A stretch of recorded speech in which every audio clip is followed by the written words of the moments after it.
In this lesson we're going to do a little bit about using single point perspective to create the look of maybe some graffiti lettering or lettering that looks like it's bold. It's coming out from a space very, very far away and jumping out into space on that. So some real three-dimensional qualities, so simple lettering patterns on that. So this is the idea we're going to work with, and I'm going to pass that off to the side. There should be also, I looked up on the internet and found some lettering on just some styles. I think I did graffiti letters, and this is one of the fonts that came up. So you could do something like that as a guide, or you could make up the lettering on your own. Step number one, let's go ahead and create either a bubble or some sort of a block lettering, and I'm going to just do kind of an angular sort of a block lettering here, and do my first name. And generally I like to have the letters touching in some way or fashion, so I'm going to have like the I kind of touching right over here, and then we'll come down like this.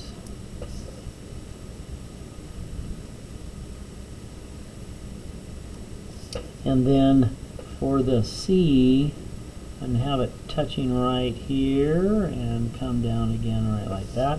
It's not necessary. You can have them apart if you like.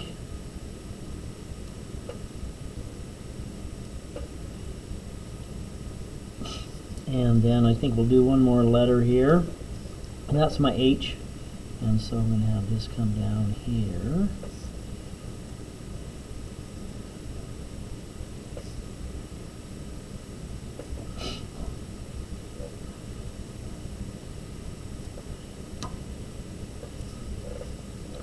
Alright, and so there we have step number one. That's just doing some sort of a block letter on those.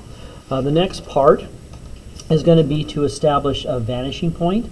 You can put in the middle of the page. It's just for the assignment, you can just do one name on that one. I'm going to put it kind of in the middle right here, kind of beneath. The technique is this. Since we have our vanishing point going here, I'm just going to kind of hold my finger in place here on the vanishing point, and I'm going to rotate this ruler around as I hit the various parts.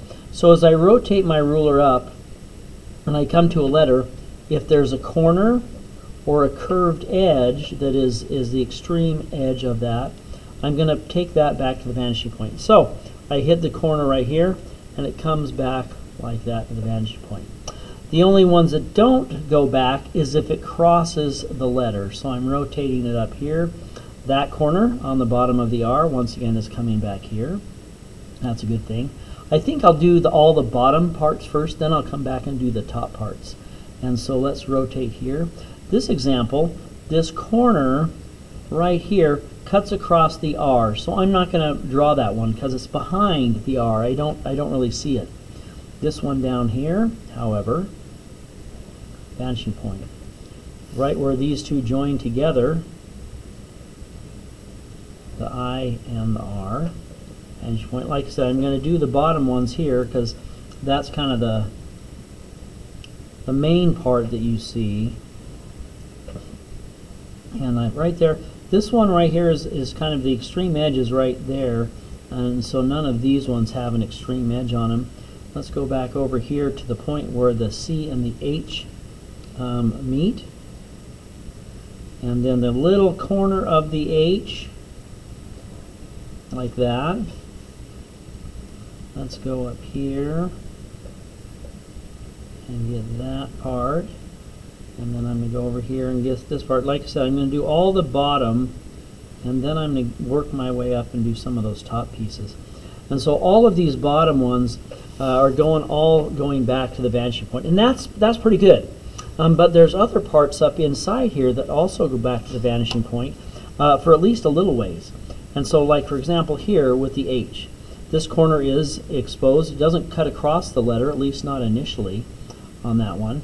And so it comes back, and I'm going to bring it back until it hits the H right there. So only from here to here. Another example, this corner up here is an extreme corner, and it goes back only until it hits the H right here. Now this one, it cuts across the H immediately, so we don't want to be doing that one on those. Let's see how this one does over here. This one right here, it cuts across the H. We're not going to do that one. This one, however, it just goes a little bit until it hits the C, like that. Inside corner right here, it's going back until it hits the other side, hits the C. This one cuts across immediately, so we're not going to do that. Let's go around this way, and this one is really interesting. This is a curved edge. It's an outside edge, and so it goes back to the vanishing point, but only until it hits the eye right in here. This one up here, let's see how we do. Looks like this one is going to be really, really close to that one as well. It comes down till it hits the other side of the eye, like that. This one cuts across the eye, no go. This guy right here is both the extreme edge of the curve of the R and the corner of the eye. So let's do something with that. That's going to go back here until it hits a letter, like that. This one, if this has an outside edge on it, look, it does right here.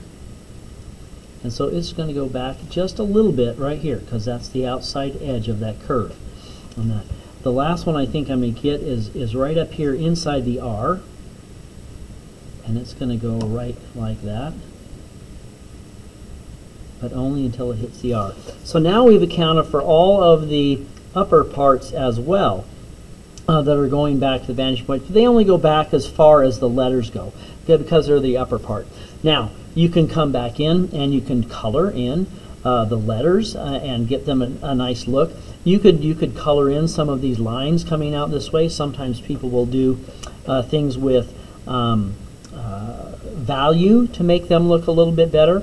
But that's the basic setup and the basic application of using a single point perspective to create dynamic looking letters.